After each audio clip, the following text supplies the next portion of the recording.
a glow where none should be. Mrs. Price Ridley saw it first. She stopped at the bus stop. Her eyes narrowed. Renly House, empty for years. Yet light burned in the upper window. She adjusted her glasses. The glow did not flicker. Not candlelight. Not children playing tricks. It was steady. Yellow. Strong. She muttered to herself. No one heard. No one answered. Her bus arrived. She left, but her mind stayed uneasy. Half a mile away, Tom Briggs pedalled home. Lady Bantry's gardener, basket filled with roses, his wife waiting. He slowed. He saw the same glow. He frowned.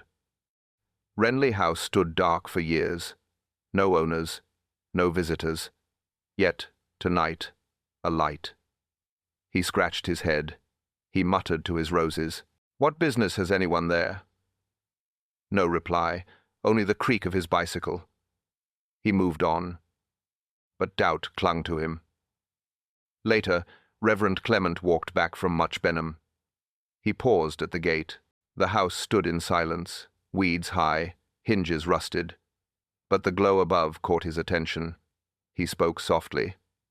Boys, perhaps. Yet his voice lacked certainty. That light was too firm, too deliberate. His wife waited. Cocoa was on the table. He turned away, but his thoughts lingered. 3 people saw the glow. 3 chose silence. The night passed. The light died at 10. The house dark again. Morning came. Arthur Pike arrived. Caretaker, key in hand, routine duty. He unlocked the heavy door. Dust greeted him. But not only dust. A smell. Unpleasant. Wrong. He stepped inside. Boots echoed on wood. He climbed the stairs. Slow. Uneasy. The blue bedroom waited. He entered. And froze. Roland Moresby lay on the floor. Face swollen. Hands marked. A lantern stood nearby. Its wick black. The shutters closed from within. The ventilator sealed with a scarf. Wasps dead on the sill. Dust scattered like powder. The key inside the door. A locked room. Pike staggered back. His heart pounded. His breath sharp. Whispered a prayer. Then hurried for help. The villagers would soon talk. Some saw the light. Some ignored it. Now they would not. The dead man had a name. Roland Moresby. Not stranger. Not vagrant. Known. Busy. Ambitious. Hated by some. But found here. Alone. The glow had been real. It was not accident. It was not trick. It had been signal. Invitation. Trap. The village did not know yet, but Miss Marple would. She always did. The first clue lay in silence. The silence of 3 who saw. The silence of 1 who entered. The silence of a house that hid death. The door stood open now. The body waited inside, and the village waited for answers. Arthur Pike stared down at Roland Moresby's swollen face. The house had claimed its first victim. A death too neat. Dr. Haydock arrived first. His bag swung at his side. He entered the blue bedroom. He bent over the body. He did not hesitate. Anaphylactic shock, he said. His voice was firm. Wasps. Too many stings. Arthur Pike shook his head. I found him like this. His voice trembled. I locked the shutters last week. None open, none broken. Dr. Haydock stood. He peered at the swollen hands. He counted the marks. Unlucky, he muttered. 1 sting too many. Poor man. Inspector Slack appeared in the doorway. He looked grim. He looked satisfied. Plain enough, he said. He waved his notebook. Man blunders in. Breaks tread. Stirs a nest. Gets stung. Dies. Slack tested the broken stair. It groaned under his boot. He smirked. Yes, fits. Both men seemed content. Miss Marple stood behind them. Her eyes moved quietly. She said nothing. Her knitting bag hung at her arm. Dolly Bantry hovered at her side. She frowned at the swollen face. So dreadful, she whispered. Marple nodded, but her eyes stayed sharp. Inspector Slack snapped his notebook shut. Nothing more to see. Accident. Case closed. He turned toward the door. Arthur Pike frowned.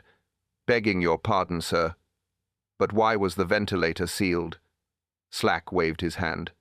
"Draft. Simple." Haydock shrugged. "Men do strange things." The matter seemed settled. But Miss Marple leaned closer to the latch. She touched it lightly. Her finger came back sticky. Amber residue clung. She rubbed it. Not wax, not dust. Her eyes narrowed. She bent lower. Near the hinge, tiny punctures. She tilted her head. A glossy bead gleamed faint. Her finger brushed again. Resin. Not from wasps, not from dust. From bees. She straightened. Her gaze swept the sill. A thin drift of pale powder lay against the skirting board. Papery dust. Grey. She bent again. Among the dust, one grain caught her eye. Bright, yellow, pollen. Fresh. Dolly whispered, "Jane, what is it?" Marple shook her head. Her lips pressed thin. She would not say yet. Slack was still talking. "Nothing here but carelessness." Haydock agreed. "Unfortunate, but ordinary." Only Marple's silence broke the rhythm. Her eyes stayed on the resin. Her hand brushed the pollen again. Her thoughts turned inward. She knew this was no accident. She knew someone had planned. She knew the room held more than wasps. She said nothing. Not yet. Her voice would come later. For now, she kept the truth close. Her hand trembled slightly as she lowered it. She had seen what the others missed, resin and pollen that did not belong to wasps. Summoned. Constable Lake stepped forward. His hand went to his pocket. He drew out folded paper. He placed it on the table. "Found in his coat, sir." Inspector Slack unfolded it. Plain cream sheet. Typed words. No name. No signature. He read aloud. "Renly, 9:15. News of your lease." Nothing more. Short. Cold. Slack grunted. Rubbish. Could be anything. Probably a trick from some village lad. He waved the note. He smirked. Case closed in his mind. Dr. Haydock leaned in. His spectacles slid down. He sniffed. Typed. Strange, though. Villagers write by hand. No need for type. He frowned, but said no more. Miss Marple leaned closer. She tilted her head. Her eyes scanned the letters. She lingered at the capital E. She noticed its fall. Her lips moved softly. "Dropped below the line," she whispered. Her hands stayed still, but her eyes sharpened. Constable Lake cleared his throat. The landlord remembered. "Sir, at the Blue Boar. He saw a note delivered. Evening before." Slack raised a brow. "Who delivered it?" Lake shrugged. "A lad. Running errands. Couldn't say which one." Slack dismissed it. "Boys all the same. Means nothing." Griggs entered. Apron stained. Hands rough. He stood firm. "I remember it." Strange note. Typed. That broken letter. He pointed at the E. "Same as here. It dropped below the line. Our hall machine does that." Slack frowned. "Our hall machine?" Griggs nodded.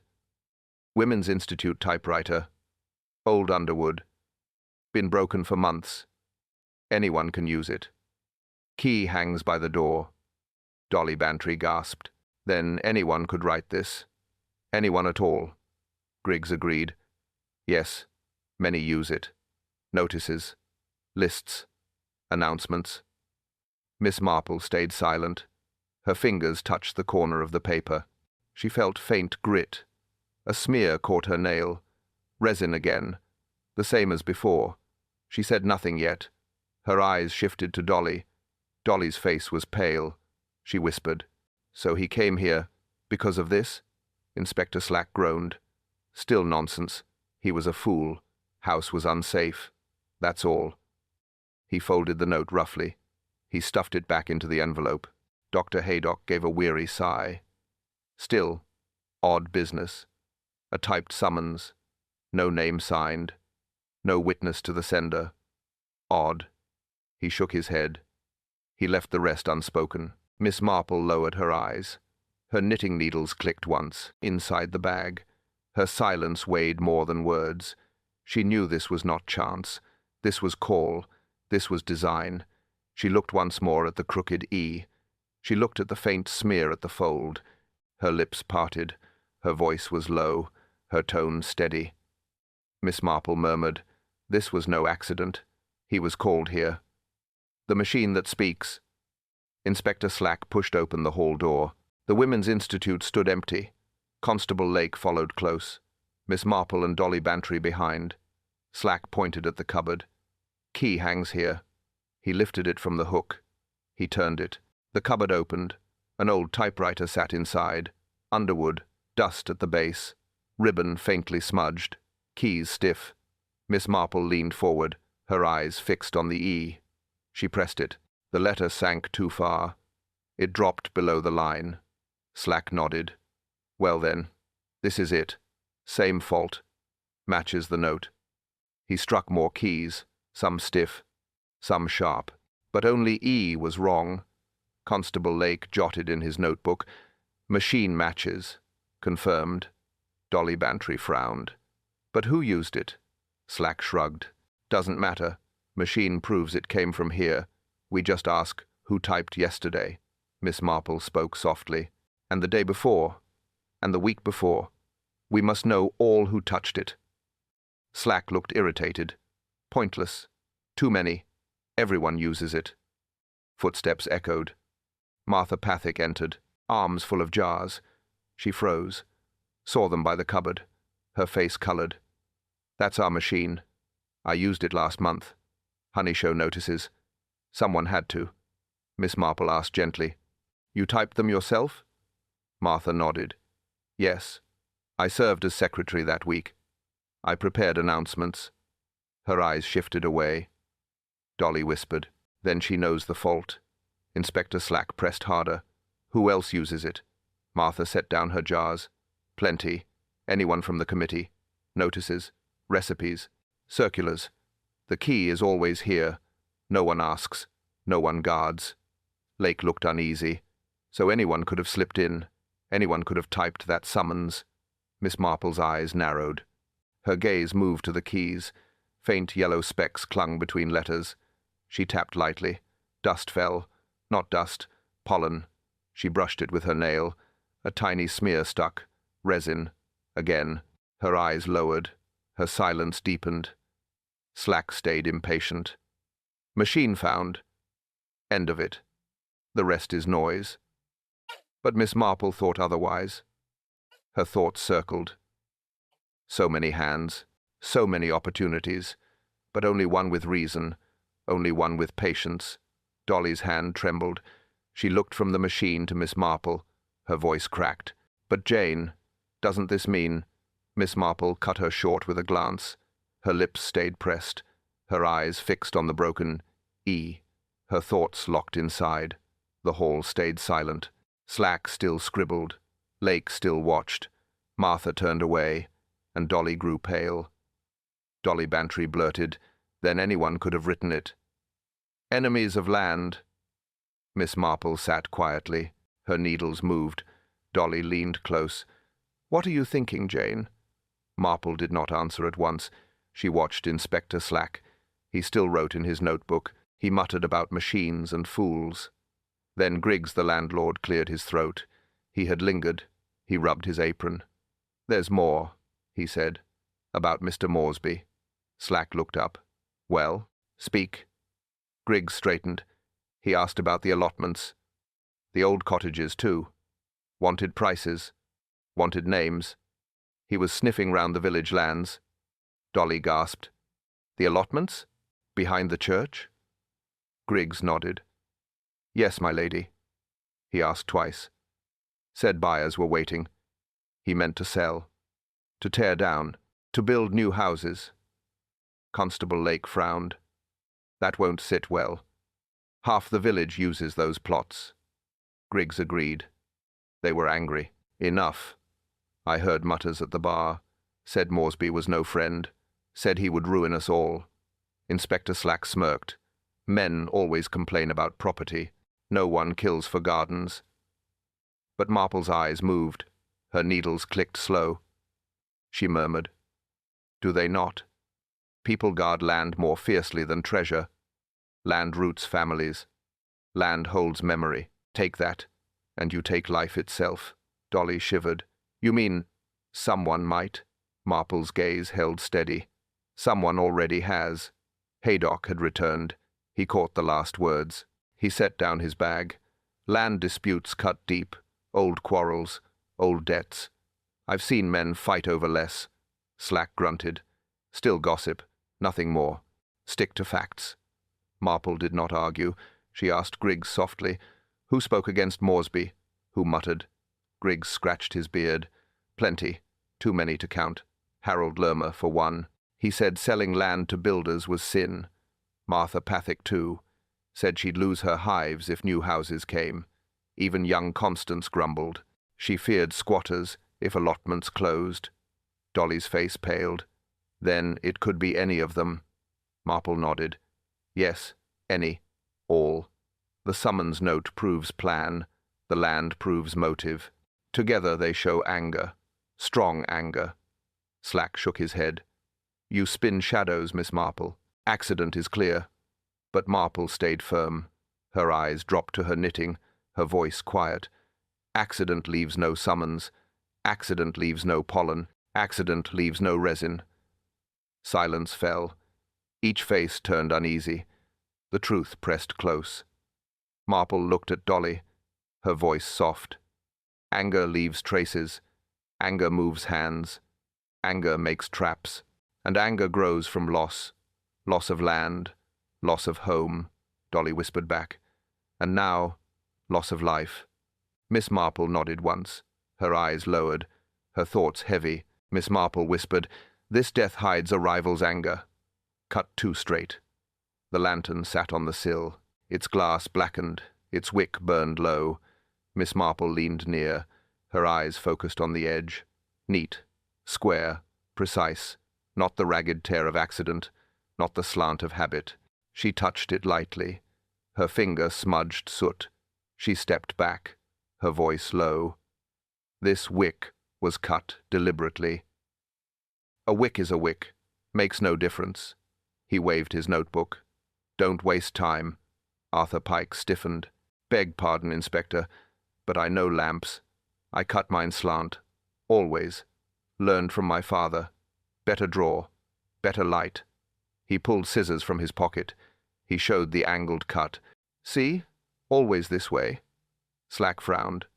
"Then someone else trimmed it." Marple nodded. "Yes. Someone exact. Someone square." Dr. Haydock bent close. He studied the wick. He pursed his lips. "Not careless. Skilled hand." Dolly Bantry shivered. "So it was placed? Not random?" Marple's voice stayed calm. "Placed, prepared, chosen. Constable Lake wrote it down. Lantern trimmed with square cut, not Pike's hand." Slack growled. "Then who?" The answer came later that day. Harold Lermer stood in his garden. His bees hummed, his hands stained with resin. Slack questioned him. "Your lanterns, Mr. Lermer. How do you cut wicks?" Lermer looked puzzled. "Straight across, Inspector. Square. Gives even flame. Always have." Marple's eyes sharpened. She said nothing. Her needles clicked faint inside her bag. Dolly whispered, "You see, Jane? Square. Like the one in the room." Marple's lips pressed thin. Her silence spoke enough. Lermer continued, "My father taught me. Precision matters. Angles waste light. Straight cut keeps balance." Slack wrote it down. His eyes narrowed. "Matches what we found." Lermer wiped his hands, his tone firm. "But I never set lanterns in Renly House. I've no reason." Slack eyed him hard. "We'll see about that." Marple turned to Dolly. Her eyes stayed thoughtful, her voice soft, a detail too sharp, too square, not chance. The group left the garden. The suspicion lingered, the wick pointed. The man denied. But the pattern grew. Inside the house again, Pike muttered, "I swear it wasn't mine." My lamps are marked. I'd know. Marple nodded gently. I believe you. Dolly bent to the fireplace. Her hand brushed stone. She paused. Something rough, something small. She lifted it. Green twine, thin, fresh, caught against the chimney edge. Her voice shook. Jane, look. Dolly held up the green twine near the chimney, her face pale. A trap not for him. It was Dolly Bantry who screamed first. She had gone to fetch secateurs.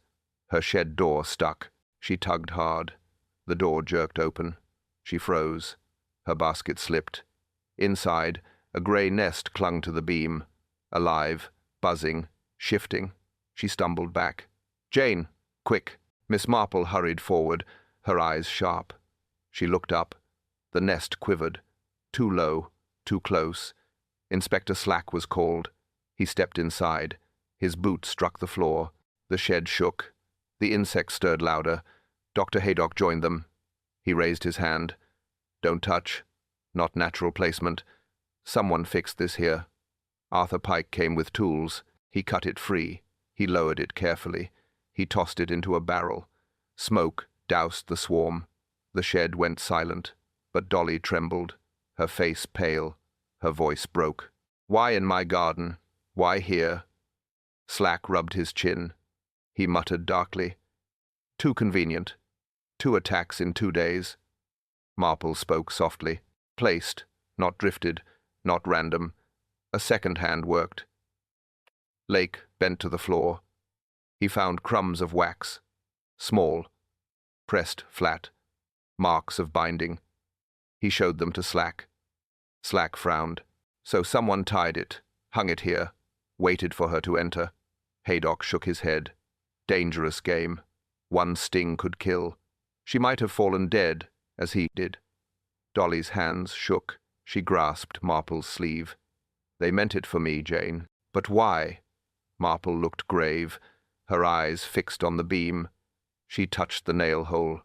She whispered, It was no accident, not mischief. This was warning. Pike cleared his throat. I never saw it yesterday. I worked here. No sign. Someone set it overnight. Lake nodded. He wrote quickly. Time frame narrow. Night of the discovery. After Moresby's death. Slack scowled. So our killer walks free. Bold enough to strike again. Marple's silence weighed heavier than words. Her fingers brushed her knitting bag. Her thoughts moved inward. 2 nests, 2 sites, 1 man dead, 1 woman almost. Dolly whispered again. Jane, was it me they wanted? Or just fear?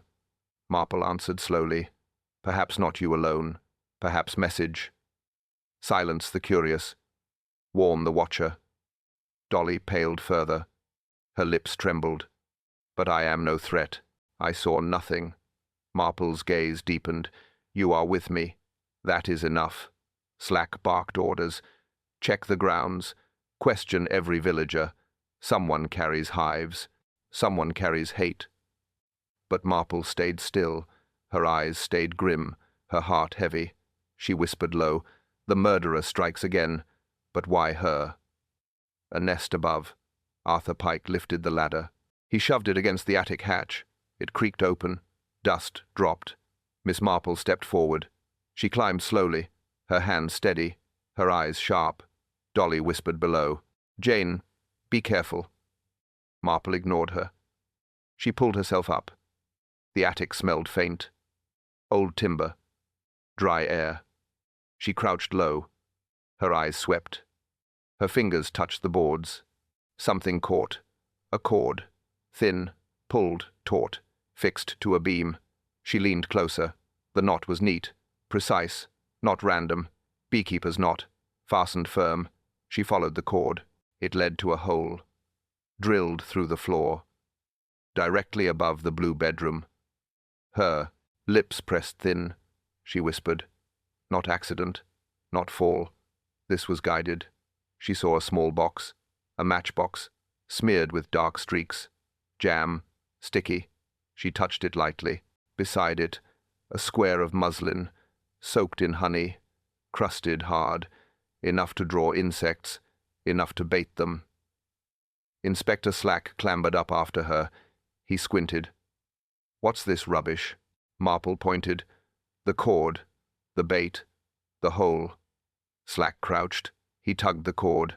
The beam shifted. He scowled.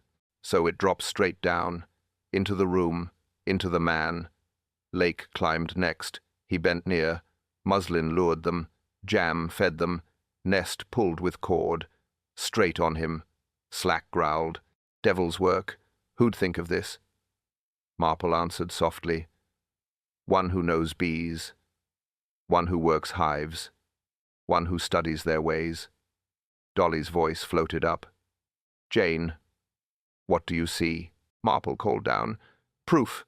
Deliberate proof." Haydock's face appeared at the hatch.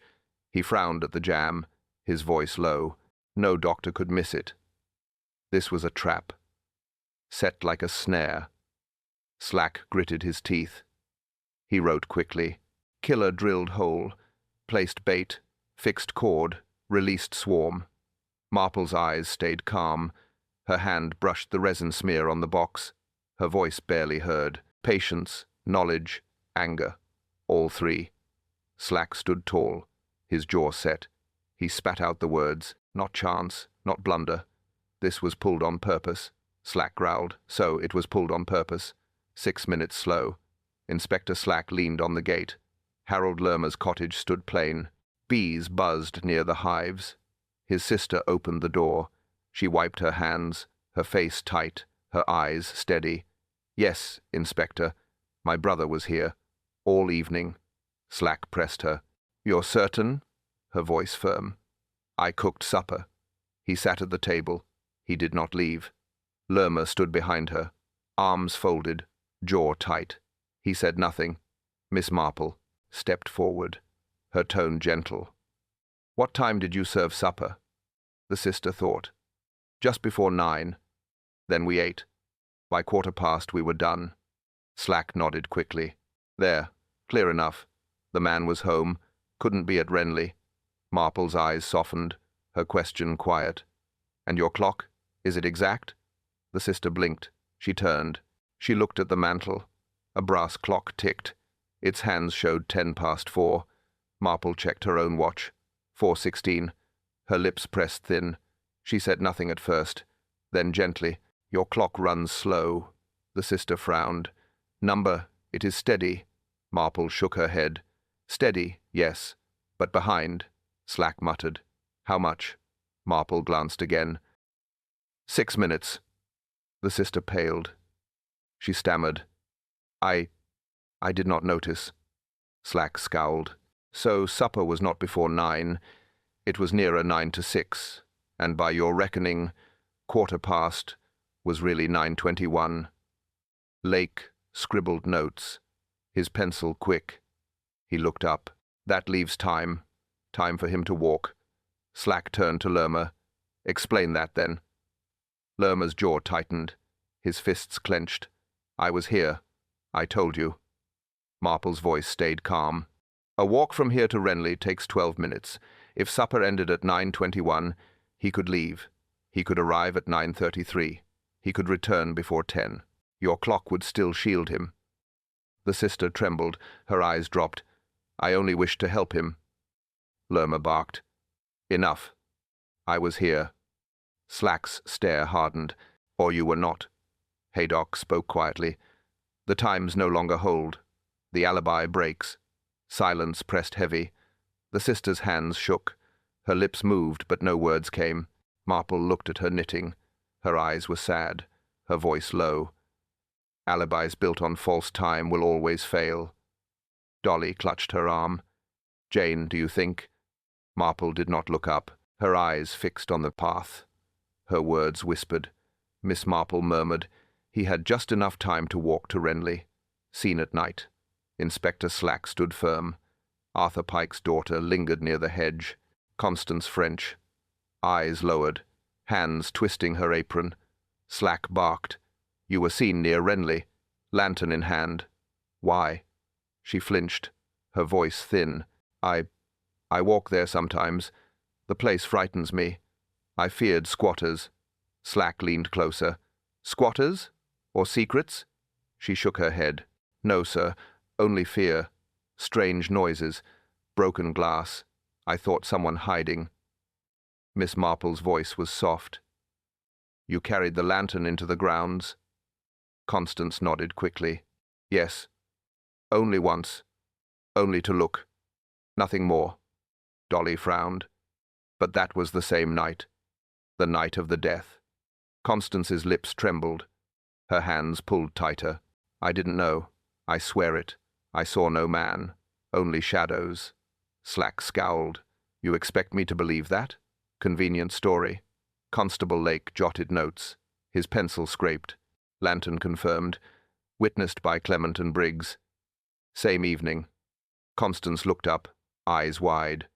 Her voice cracked. They saw me? Then it must be true. I only looked. I meant no harm. Arthur Pike stepped forward, his jaw set. She speaks truth. She is timid, always has been.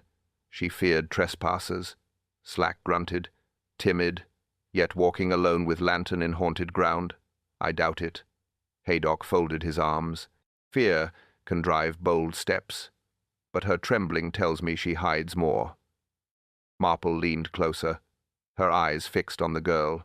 Constance, what did you see? Not shadows only. Tell us. The girl bit her lip.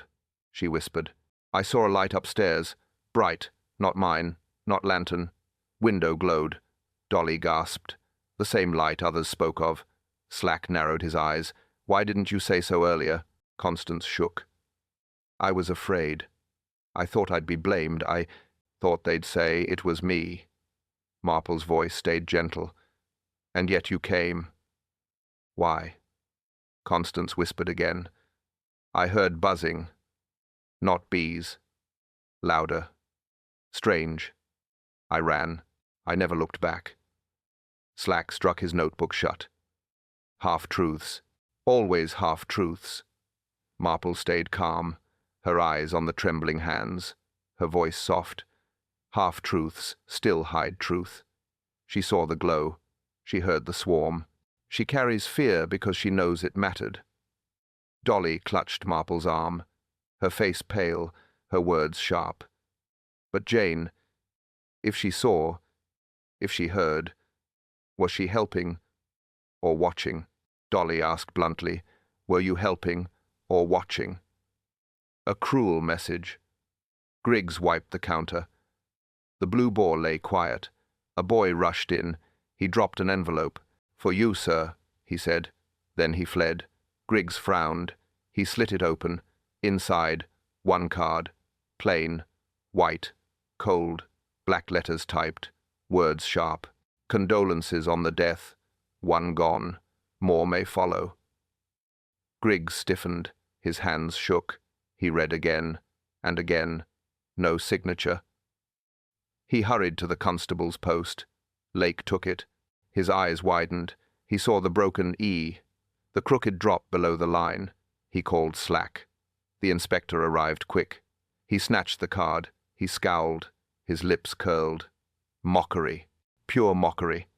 He slammed it on the desk. He jabbed a finger. The same type. The same cursed machine. They taunt us. Haydock read it slowly, his voice grim. One gone. More may follow. A threat. A promise. Dolly clutched Marple's sleeve, her whisper sharp. Jane, do you see? They mean another. Marple's eyes lowered, her hands folded. Her silence spoke louder than words. Slack barked at Lake. Fetch that typewriter. Guard it. Seal it. No more wandering hands. Lake nodded. He hurried out. Slack paced. His boots struck hard. His breath short. He plays with us. He laughs. He dares us to chase. Griggs shook his head. Never seen such cruelty. Not here. Not in this village. Marple spoke at last, her tone quiet. A condolence card is not sent to comfort. It is sent to wound. It means the killer believes himself safe. Dolly gasped. So bold? So sure? Marple nodded slowly. Yes, Boldness is always the danger. It blinds them. Yet boldness leaves marks. Haydock folded his arms. And more may follow. Who is meant? Slack cursed. Anyone. All of us. He's mocking us. Marple's knitting lay still. Her gaze fixed on the card. Her voice faint. One gone. More may follow. Anger does not end with one blow. Anger feeds itself. It seeks more. Dolly's eyes filled. Jane, I cannot bear it. Who next? Marple looked at her sadly. Her lips barely moved. Fear often tells us the answer before proof does. Fear shows the line of fire. The room held silence. Each person weighed the words. Each face carried dread. The card lay flat between them. The crooked E glared. The threat echoed. The killer's hand reached further. Slack cursed. He's mocking us. Hands of bees. Dr. Haydock laid down the slide. His tone was firm. Resin. Pollen. Not random. Exact match. Lerma's bees. Inspector Slack leaned forward. Prove it. Haydock tapped the tray. These grains. Yellow. Identical to his apiary. Local bees differ. His are marked. He collects resin from pine. It shows in every sample. Constable Lake scribbled. Resin traces from attic, from matchbox, from latch, all match Lerma's bees. Slack's mouth twisted. So the man leaves his own trade on the crime. Stupid. Marple's eyes softened. Not stupidity. Confidence. He thought no one would notice. Dolly whispered. Jane, are you sure? Marple did not answer at once. Her hand touched her knitting, her voice low. I saw the veil in the attic. Resin clung to the mesh. Fresh, not old dust. Slack jerked his head up. What veil? Marple looked at him calmly. The one folded by the beam. A beekeeper's veil. Left behind. Perhaps forgotten. Or dropped. Dolly paled. And only one man keeps bees near. Haydock nodded. Yes. Lerma. He uses resin to patch frames. His hands carry it always. Slack muttered. So the cord, the jam, the honey, the veil, all point back to him. Lake added quickly. And the wick, square cut, his habit. Dolly shivered. So much points. And yet, he denies. Marple's eyes grew distant. Denial is easy when anger blinds. But anger leaves traces. It clings to tools. It clings to hands. Arthur Pike entered. He held a small scrap. Found near the chimney again. Muslin. Sticky still. Same honey scent. Haydock confirmed. Yes. Bee lure. Fresh. No mistake. Slack slapped the table. That's enough. We'll drag him in. But Marple raised her hand. Wait. Anger makes men bold. But it also makes them careless. We must be sure. If we accuse too soon, truth may slip. Dolly sighed. You mean, more will come? Marple nodded. Perhaps. The hand that builds hives built this trap. The hand that worked bees guided death. But proof must stand alone. Not hint, not suspicion. Haydock frowned. Then what more do you need? Marple's eyes lowered. Time. Time for anger to speak again. It always does. Slack cursed under his breath. Patience. Patience. Always patience with you. But Marple stayed firm. Her hands folded, her gaze fixed. Her words carried weight. She said quietly, The hands that worked bees set this trap. A loyalty, too strong. Miss Marple sat across from her. The small room was tense. Lerma's sister clutched her apron. Her eyes darted. Her lips stayed shut. Marple's tone was soft. You love your brother. That is clear. But truth must speak. The woman shook her head, her voice flat. He was here. I told you. He did not leave. Dolly shifted uneasily, her whisper sharp. She repeats the same words, Jane. Inspector Slack loomed behind them. He snapped. She shields him. I'll break it. Marple raised her hand. Number not with force, with patience. She leaned forward, her eyes steady, her words slow. Your clock was wrong. You know it. That shield fails. The sister's face tightened. Her hands trembled. I don't know about clocks. I only know he was here. Slack scoffed. Lie after lie. Marple stayed calm. Truth weighs heavier than loyalty. If you hold it, it will crush you. If you release it, it will free you. The woman bit her lip. Tears formed. Her voice cracked. You don't understand. He swore it was right. He swore it was justice. Dolly gasped. Her hand flew to her mouth. Slack leaned forward. What justice? Speak. The sister sobbed. Her words spilled. He left. Yes, he left that night. I covered for him. He said he had work. He said it must be done. Marple's gaze did not waver. And you believed him? The woman nodded, shaking. He is my brother. I could not betray him. He carried anger for years. He said Moresby deserved it. Haydock's voice was heavy. Deserved what? Death by bees? She hid her face, her sobs louder. He swore it was justice. Slack slammed the table. I knew it. She admits. He left. He planned. Enough to take him in. Marple touched the woman's arm. Her voice was gentle. You carried his secret because you love him. But secrets rot. They wound the innocent. They make guilt heavier than blood. Dolly whispered. Jane, she is broken. Marple nodded slowly. Yes. Broken between love and truth. That is why she falls now. The woman lowered her hands. Her tears streaked her face. Her words faint. I never wished for death.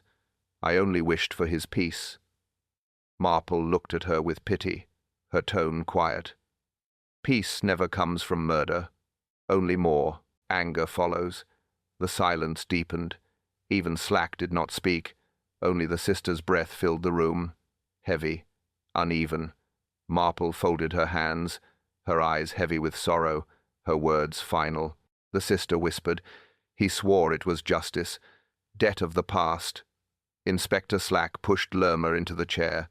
His sister stood aside, her eyes red, her hands still trembling. Slack barked. Your alibi is gone. Your sister admitted you left. Speak now.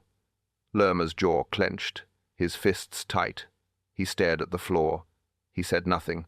Miss Marple's voice was calm. You carried anger, Mr. Lerma, anger that grew with years. It was not sudden. Lerma looked up sharply. His eyes burned. He snapped. You know nothing. Marple's gaze did not waver. I know your bees. I know they were ruined. By Moresby's digging, by his builders. He drained the marshland. He cut the hedges. He poisoned the clover. Dolly gasped. Jane, is that true? Marple nodded. Yes. His bees weakened. Hives died. Income lost. Haydock added quietly. And his wife sickened. Without the honey trade, she lacked care. Illness grew. She wasted away. Lerma's face twisted. He spat the words. She died in pain, and he lived in comfort. He built his grand houses while she withered. Slack leaned forward. So you chose revenge? Lerma's voice cracked. Revenge? Number justice. He took my life piece by piece. I gave him what he gave me. Loss, agony, death. Marple shook her head gently. Justice is not yours to give. It was hatred. Pure. You nurtured it as you nurtured bees. Patient, precise, deadly. Lerma slammed his fist on the table. He ruined my land, my hives, my marriage, my peace. Every morning I woke to silence where hives once hummed. Silence. Do you know that pain? Dolly trembled, her voice faint. He waited for years, Jane. He planned. Marple's eyes softened. Yes, hatred never fades when it feeds itself. He studied bees, not to heal, but to harm. He learned how to bend their nature to kill. Lake read his notes aloud. Cord tied with beekeeper's knot. Lantern trimmed square. Resin and pollen match. Condolence card typed. All his hand. Slack folded his arms. Enough proof. He's done. But Marple looked at Lerma with sorrow, her tone quiet. Anger makes clever hands. but it cannot bring peace.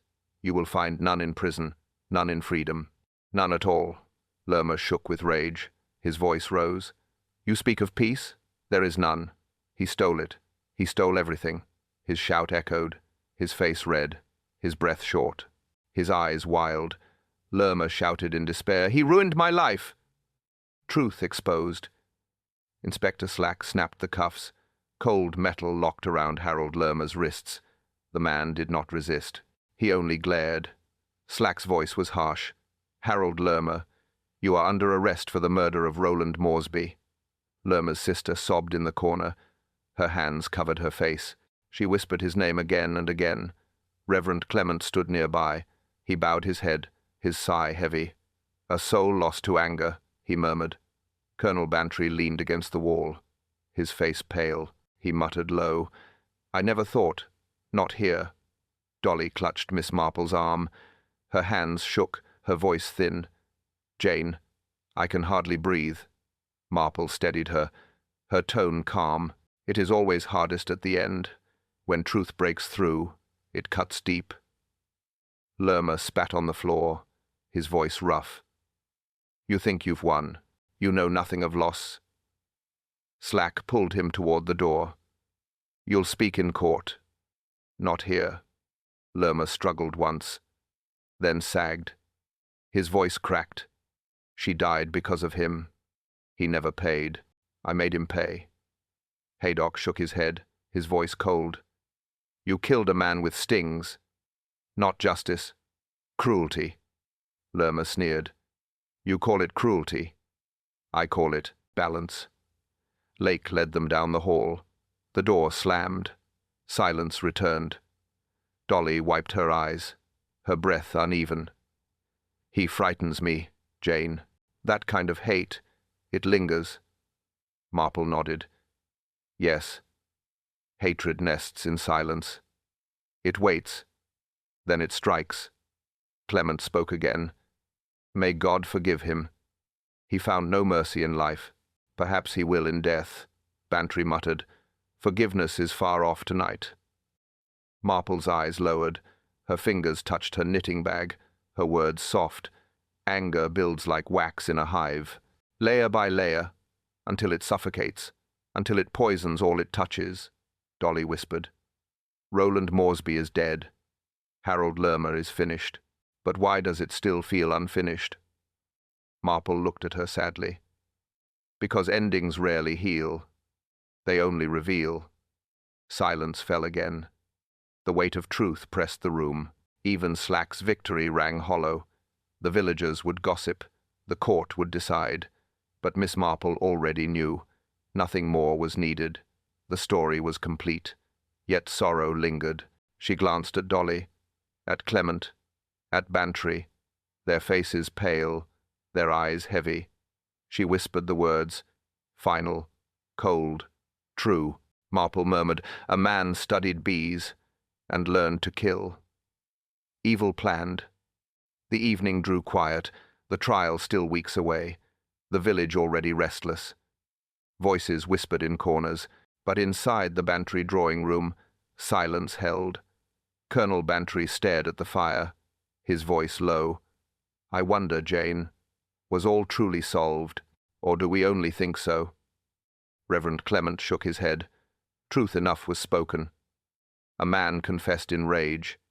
His sister broke in tears. The pattern matched, the crime explained. Bantry leaned forward. His hand pressed his brow. "Yet I feel something missed, some corner left dark." Dolly shifted uneasily, her voice soft. "He lived among us for years. He hated in silence. And we never saw it. That is what chills me." Marple said nothing. She sat still, her knitting untouched, her eyes distant. Clement spoke again. "Anger feeds itself. It needs no witness. None can halt it once it ripens." Dolly trembled. But how could bees become weapons? How could patience twist so far? Marple turned slowly, her gaze steady. "Because hatred always finds tools.